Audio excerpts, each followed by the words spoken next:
Hey everybody, welcome back to Real Talk with Chris. Um, I just feel like I need to talk today, um, but a lot of times I feel like you don't want to do this anymore. You know what I mean? Like life is just too hard. Like how am I 44 years old and lost my job and now I don't know what to do? I have so many kids to take care of. I have a lovely woman who took me and all eight of my kids in. I had a job for the first year and some change um, after we got back together. And I lost it a couple months ago and I haven't had any luck. And it just gets me to wonder, like, where all of my choices in life have gotten me to this point. It's hard because I know I can't or I shouldn't, you know, end things because I have too many people counting on me to be here. And I grew up without my father. So I know what it's like to grow up without a father.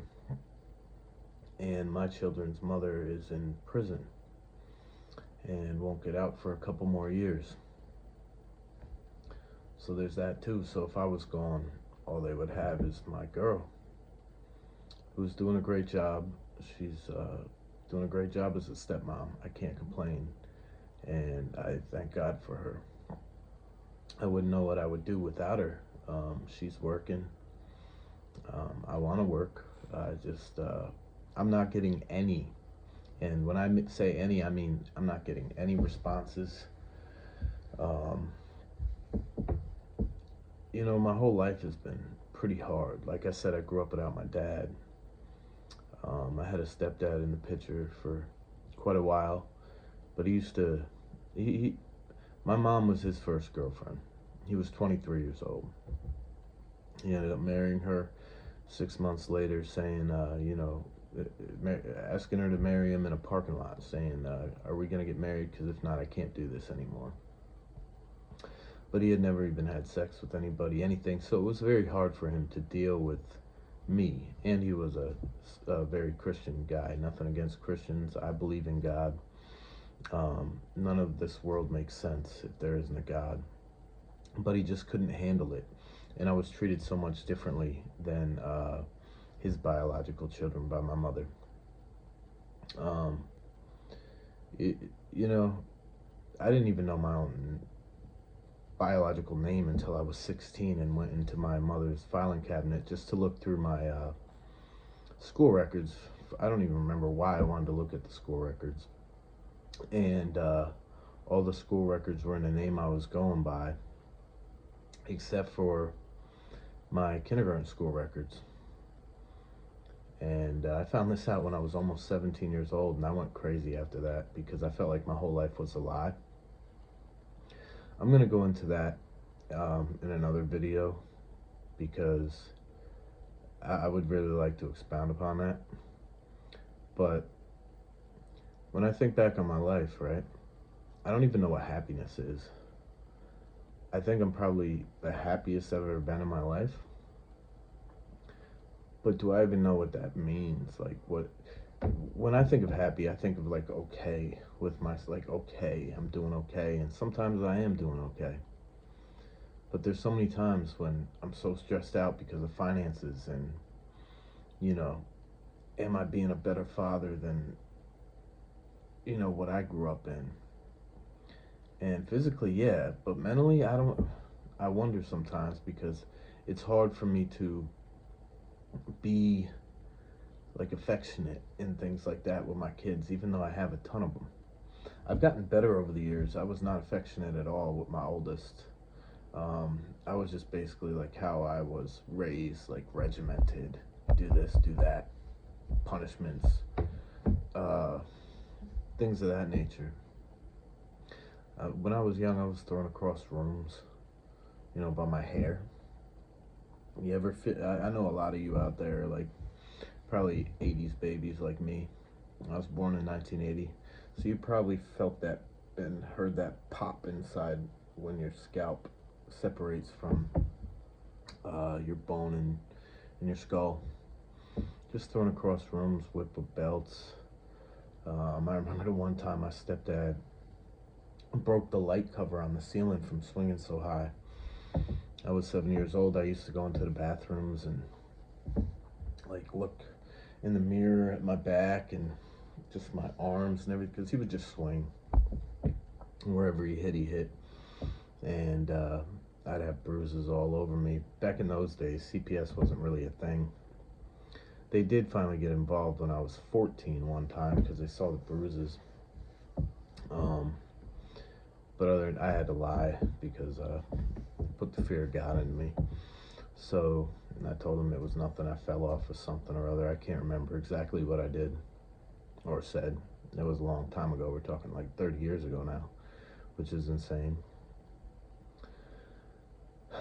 So, at 16, my mother felt like she couldn't handle me anymore. That was the age when I found out that my name isn't even my name legally, but all my school records and everything are under that name. And once I found that out, I felt like my whole life was a lie. Like I couldn't trust anybody, not even my aunts, uncles, no, because nobody told me. And I guess it was because they all thought eventually my stepdad would adopt me. So using my middle name and his last name would, I guess they felt like I would have never have known, but that never happened. Um, and so I grew up until I was almost 17, thinking my name was this, and then finding out it's actually this. And that created a whole identity crisis, and I went off the walls, taking off from home, skipping weeks of school, just doing whatever I wanted. And my mother felt like she couldn't handle me anymore, so she somehow got in contact with my bio father. And so he came to North Carolina to meet me, and then shortly thereafter I went back to New York because my mom had moved from New York to North Carolina to try to live with my bio dad and meet his side of the family. Um, at first it was going okay. It was strange. I couldn't think of him as my dad. I never called him my dad. Um, but meeting all my cousins and everything, it was pretty cool. It was a unique experience. It was very odd. Hard to think of these people as family, but tried to create some kind of bond with them. His wife was only 7 years older than me though, so I was 17 when I moved in with him. She was 24. I was only there for like 3 months because it was right back in my old stomping grounds. So I knew everybody, which is crazy too because he literally lived like 10 minutes away. Never contacted me. He tried telling me that he would drive by the house and sit outside. I never saw that. But his wife was 24. I was 17. He would go because he owned a construction company. He would go uh, on business trips or whatever, and I guess gambling trips too, and leave me at the house with my stepmother. And at the time, I think I had 3 siblings. I met all of them for the first time too. So when he would do that, she would get all the kids to bed by 6 o'clock. This at like every time, and come sit on the couch, like no room in between us. Put her hand on my leg, asking me if I wanted some wine, things like that, making me feel very, very uncomfortable, if you know what I'm saying, because she was definitely making moves on me, and it just felt awkward. So uh, this was a day of pagers and stuff like that, and a lot of people didn't have cell phones back in '97. So I would stay on the phone, like calling people and paging people, like, hey, if nobody could come pick me up, just staying on the phone, just so she wouldn't try anything, because the whole situation was new to me. I didn't want her to hate me because of my bio dad. I didn't want my bio dad hating me. It was a whole messed up situation. I would stay on the phone. I would try to get out of there as much as possible. And so she complained to my dad, my bio dad, and said that I don't try to get to know her. I try to avoid her. Um, things like that. Just ridiculous. And so my bio dad uh, told me that I was a maggot to his family because I don't want to get to know his wife.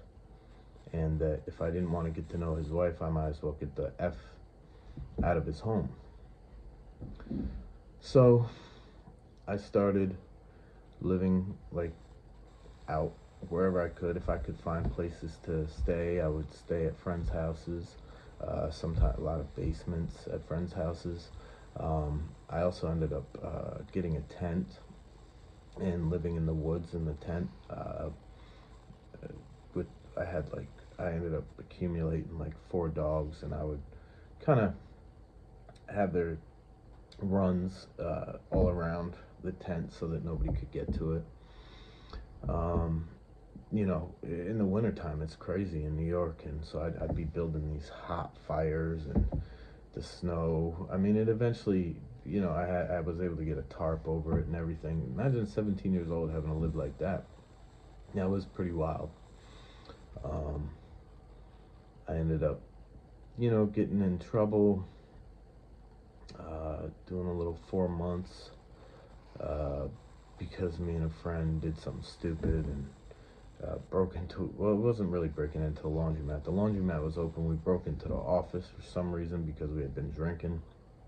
And that's really it. We had money in our pockets, and so for some reason we took the change out of the office. The stupidest thing I ever did. No, I did many stupid things when I was young, but so I ended up getting a felony, burglary of a business, and doing 6 months in jail, 5 years felony probation. I get out. I never reported to probation. I went to an ex-girlfriend's house. Started doing a lot of stupid things for money, selling drugs, stealing cars, going crazy. I ended up getting arrested again. Made the front page of all my local papers. That's how my grandparents found out I was in jail back in '99.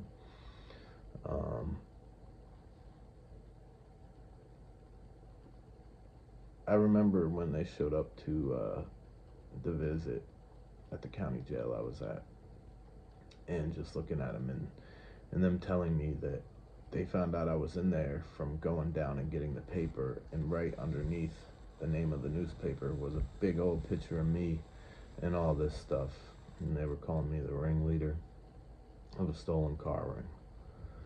I wasn't a ringleader. I was just one of the few people that were doing it at the time. It was stupid. I ended up doing a county year that time, getting out, doing more stuff, going back, getting a 1.5 to 3. Living a normal life didn't make sense at that point in my life because I'd spent so much time out in the streets. Jobs didn't really like me because I didn't look the part. I remember when I tried to fill out a job to Builder Square, or no, to Marshalls, and they told me, I think you're more of a Builder Square kind of guy. You're a little too rough around the edges to work here. And I took that personally. I did a lot of stupid things, man. A lot of stupid things. I got violated on parole 2 days before Christmas. Lost my girl that I'm with now because of that. That was a hard time in my life. That was actually the time where I started changing my life, though, because I never wanted to go through losing somebody that I cared about so much. So I started changing my life. I moved to North Carolina. I ended up changing my life in terms of crime, but still acting a fool, going to clubs, partying all night, just living that life. But I did start actually working, but it was like at restaurants, nothing major. I didn't have any skills. I still don't technically. I mean, I've worked for a chimney company for about 1.5 years. Recently fired from that for taking my daughter to school because she missed the bus in a work truck. That's what I got fired for. right before Thanksgiving and Christmas and all that. Pretty crazy. The one thing I'll say is when you try to turn your life around, it's almost like life becomes harder. Because when I moved to North Carolina, I started doing a lot of things the right way. Except I slept with a lot of women too. Uh, 3 women at once were pregnant.